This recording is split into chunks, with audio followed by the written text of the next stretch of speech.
There have been a lot of strange happenings in and around Miskatonic University Museum, and all signs point to the Ancient One's imminent return. Welcome to Elder Sign. Elder Sign is a cooperative press-your-luck dice game for 1 to 8 players from Fantasy Flight. Players will take on the roles of investigators trying to overcome encounters to acquire Elder Signs and to try to seal the gate before it is too late. Will you be able to seal away the Ancient One and save our dimension, or will time run out on humanity and your sanity? Let's find out in Elder Sign. Place the clock in the center of the table and set the hand to midnight. Place the entrance reference sheet next to it, and place the 6 green dice, yellow die, and red die nearby. Choose an Ancient One card at random. You can also choose one if all players agree. Place the monster markers in a container so they can be drawn at random. Shuffle the adventure deck and deal 6 cards face up below the clock and entrance reference in 2 rows of 3. Then shuffle the other world deck and place both decks near the face-up adventures. If there is an adventure card with a locked die icon, place the matching die on the card. Place the clue tokens near the board. Shuffle the common items, unique items, spells, and allies and place them near the board. Players can either choose their investigator or have them dealt at random. Each player then takes a corresponding investigator marker, the indicated number of stamina and sanity tokens, and any items and clue tokens shown. Place the investigator markers on the entrance reference sheet. Select the first player. The first player shuffles the Mythos deck and places it next to the Ancient One card, then draws a Mythos card and resolves it. Again, if a locked die icon appears, place the corresponding die on the card. Now, you are ready to play.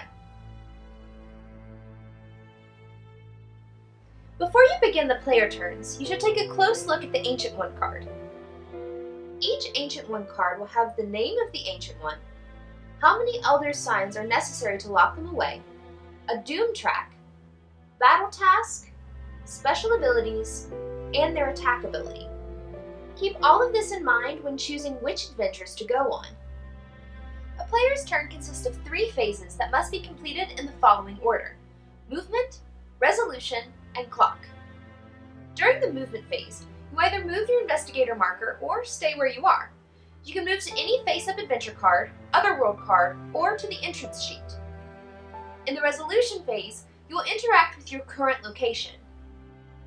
If you are on the entrance sheet, you can choose one of the options listed. You can receive first aid in a couple of different ways.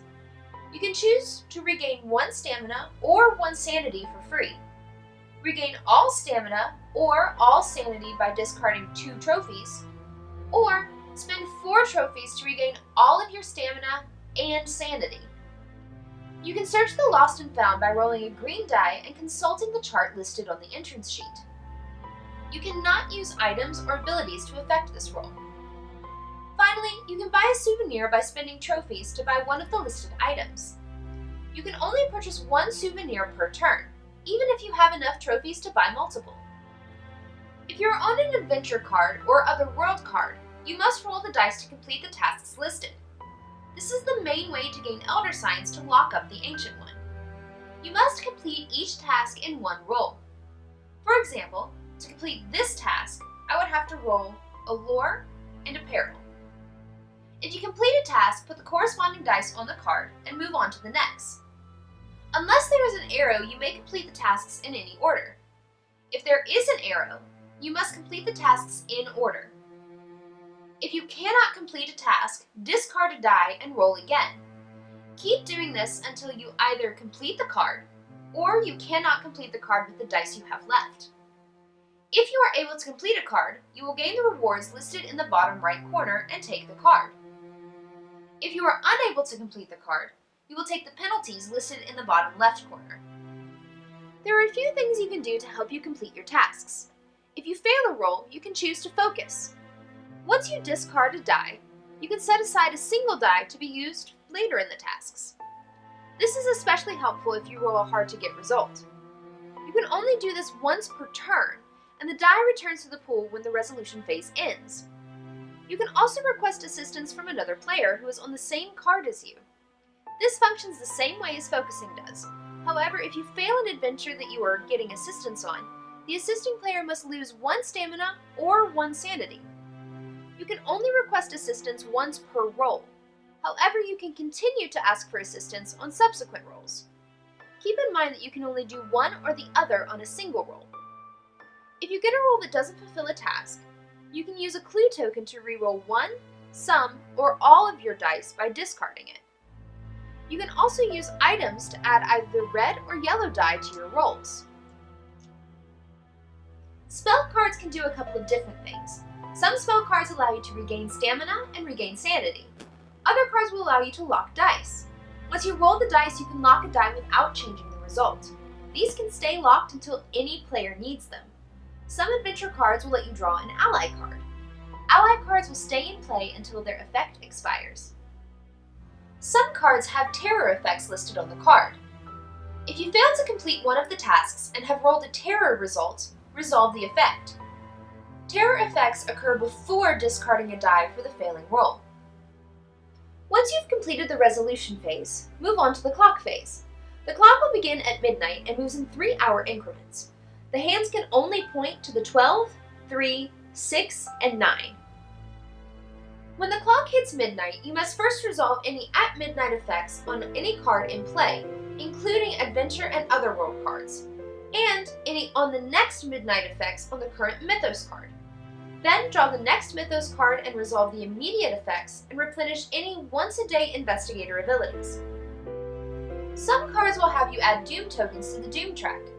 When you place a Doom token, take note of what space you are laying it on. If you place it on a Doom icon, nothing happens. If you place it on a monster icon, a monster will appear in the museum.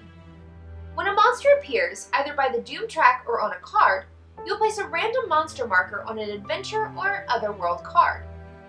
If there is a task that has a white outline, the monster will land there. There are 3 types of monster tasks: empty, total, and partial. If it is an empty, the monster token adds additional tasks to the adventure. If it is a total, the monster token replaces the task there. If it is a partial, the monster token will cover up part of the task, adding on to the requirement shown. If there are multiple monster spaces, the player will choose where to put the marker. If none of these are present, then place the monster at the bottom of a card of your choice. To complete a partial, you must satisfy the requirements of the entire row before completing the monster marker. As long as you have completed the monster task, you will take the monster marker even if you don't complete the adventure. If at any time your investigator loses all of their sanity or stamina, they are devoured. When this happens, add 1 token to the Doom track, return the investigator card and markers to the game box, and return all of their items, ally, and adventure cards face down on the bottom of their respective piles. Then, select a new investigator and collect their starting items, sanity, and stamina. If they are devoured on their turn, go immediately to the clock phase. If there are no investigators left, that player is eliminated. If the Ancient One awakens as a result of the investigator being devoured, that player is out of the game. The clock still advances during the battle with the Ancient One as if that player's turn had occurred. When the final space in the Doom track has been covered, the Ancient One awakens immediately. Discard the current Mythos card, ending any lingering effects and freeing any dice. If any dice are locked by an adventure or other world card, remove them from the game. Move all investigators to the Ancient One's card and discard all adventure and other world cards. Once the investigators have been moved to the Ancient One's card, their investigators cannot leave unless they are devoured. If the Ancient One awakens during a player's turn, immediately go to the clock phase. If a player places the final Doom token as part of a reward or penalty, they receive all rewards or penalties before the Ancient One awakens. Once you have awakened the Ancient One, players take turns during the following phases: attack and clock. During the attack phase, players will roll the dice to complete as many of the Ancient One's battle tasks as possible. If you are able to complete the battle task, remove a token from the Doom track, place the dice on the task, and continue rolling. If you do not, follow the same rules for failing rolls on adventure and other world cards. If a successful attack removes the final Doom token from the Doom track, the Ancient One is defeated. Just like in previous rounds, after a player's turn, move the clock up 3 hours. When the clock starts midnight, instead of drawing a Mythos card, players will resolve the Ancient One's attack ability shown on the card. The game ends immediately when one of the following happens. The players collect Elder Signs equal to or greater than the amount on the Ancient One's card. The players defeat the Ancient One in battle, or all investigators are devoured. If you either seal away or defeat the Ancient One, you win. If all the investigators are devoured, you lose. And that's Elder Sign.